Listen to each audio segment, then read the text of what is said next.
أسمو وأجتاز السماء جلالا، فأزيد أسراب الغيوم جمالا، وألون الدنيا بأجمل بسمة، وأكون للخير العميم مثالا.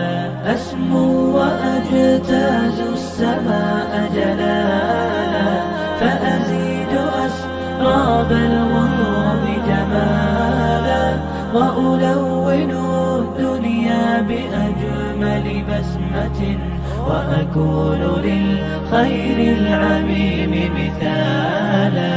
وأراقب الرحمن جل جلاله، وتقدست أسماؤه وتعالى،